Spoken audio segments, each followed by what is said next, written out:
never meant to look into this. Honestly, it started as one of those late-night rabbit holes. You know the vibe. It's 2 a.m. You're on a genealogy site, just trying to figure out if your great-great-grandpa was a war hero or a horse thief. It was supposed to be a fun little hobby project. But somewhere between the dusty census PDFs and the faded immigration scans, the vibe shifted. I found something that felt wrong, like a glitch in the simulation. I wasn't looking at a few typos or a couple of family secrets. I was looking at a pattern. Not in one family line, but in dozens, hundreds. And the deeper I scrolled, the heavier the feeling in my chest got. Names didn't just drift naturally over time like we've been told. They were severed. It was surgical. If you've ever found yourself wondering why so many American family names suddenly changed, you are about to discover that the official story of just trying to fit in is basically a cover-up for something way more systematic and, frankly, terrifying. A simple family tree search uncovered something global, and what I found suggests that these weren't random choices made by tired immigrants on a dock. These look like coordinated erasures, deliberate acts designed to unplug entire populations from a heritage they were never supposed to remember. Let me take you back to the turn of the century. In the United States, we are fed this romantic sepia-toned story about the melting pot, right? Give me you're tired, you're poor. But Ellis Island records hide a pattern no one talks about. Between roughly 1880 and 1920, the immigration logs show something bizarre. Families arriving from Eastern Europe, Central Asia, and the depths of Russia stepped off the boat with one set of names. Complex, rich surnames with unique linguistic structures that didn't quite match the regions they claimed to be from. Then, asterisk, poof, asterisk. Within months, sometimes weeks of processing, those identities were wiped. Imagine a man named Tartaria. He steps onto the cobblestones of New York, and suddenly he's Thompson. A woman named Tartarescu becomes Taylor. The Ellis Island Genealogy Mystery gets darker when you realize it wasn't just adults. Children with the surname Tartarian are registered in school records as Turner, Travis, or Thomas. This wasn't a handful of people. It happened to thousands, across multiple entry points, across decades. The sheer volume creates a pit in your stomach because it indicates that thousands of families became someone else between 1880 and 1920.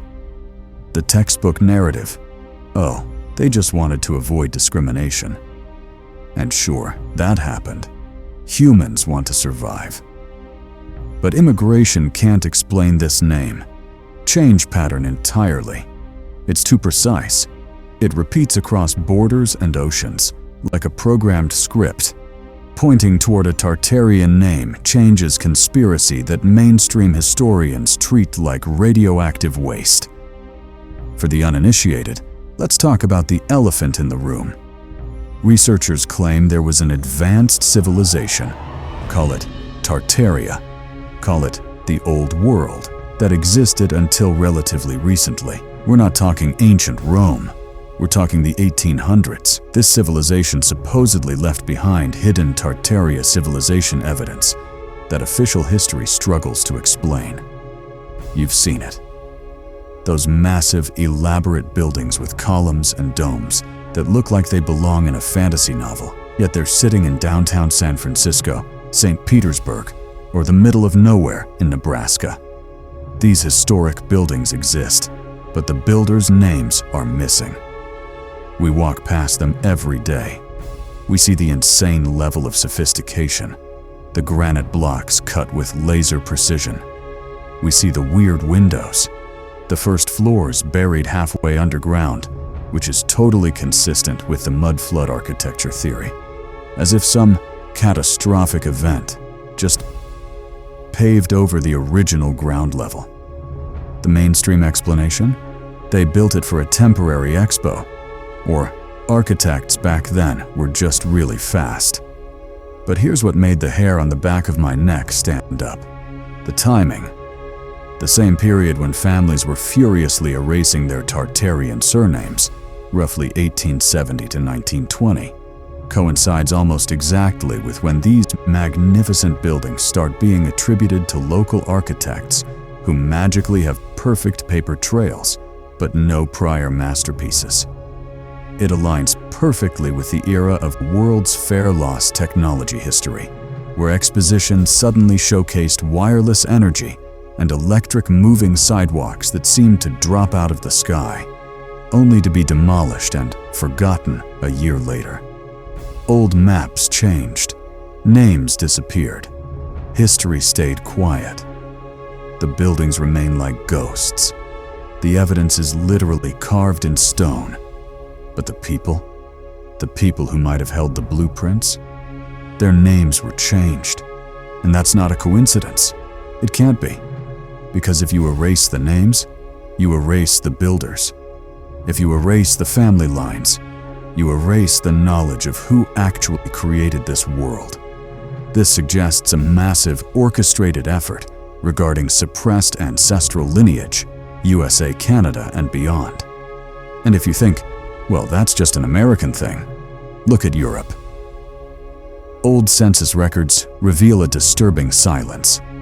In the 1890s and early 1900s, across France, Germany, Austria-Hungary, and the Russian Empire, the glitch repeats. Families with surnames rooted in what researchers describe as Tartar linguistic origins suddenly vanish from administrative records. They didn't move, they didn't die, they just rebooted as someone else. The Tartakovs of Moscow appear in the 1880 census. By 1897, they are the Tarasovs. Different name, same address. In Prussia, a family named Tartenberg owns land for 3 generations.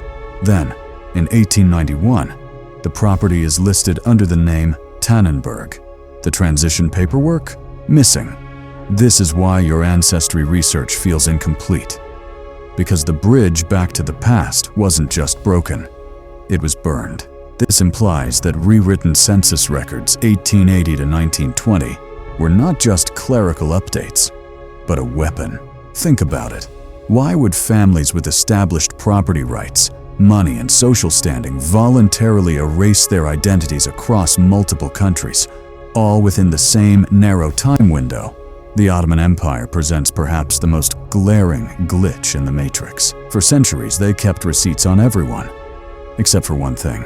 Between approximately 1870 and 1920, records of families with Tartar surnames become ghost towns. The erased family surnames immigration records show a clear bias. The Ottoman Empire was multi-ethnic. Greeks kept Greek names. Armenians kept Armenian names. So why was Tartar the dirty word that had to disappear? We are talking about a phenomenon that spans continents and political systems that hated each other. Monarchies, empires, democracies. And yet, almost telepathically, within the same time frame, all of them implemented policies that resulted in the same outcome. Paperwork erased an entire chapter of history. But the questions? They won't let go. Once you see the pattern, the coordinated erasures, the impossible coincidences, the silence, you can't unsee it. You can't stop wondering what part of asterisk yourself. Asterisk was lost when they changed the names. You have taken the first step in recovering a stolen memory. Be proud that you are asking the questions others are too afraid to whisper. If you want to keep digging, if you want to find what has been hidden in plain sight, support the search for truth by smashing that like button. It confuses the algorithm and helps the truth get out. And subscribing to Dark History. Let's find what they hid.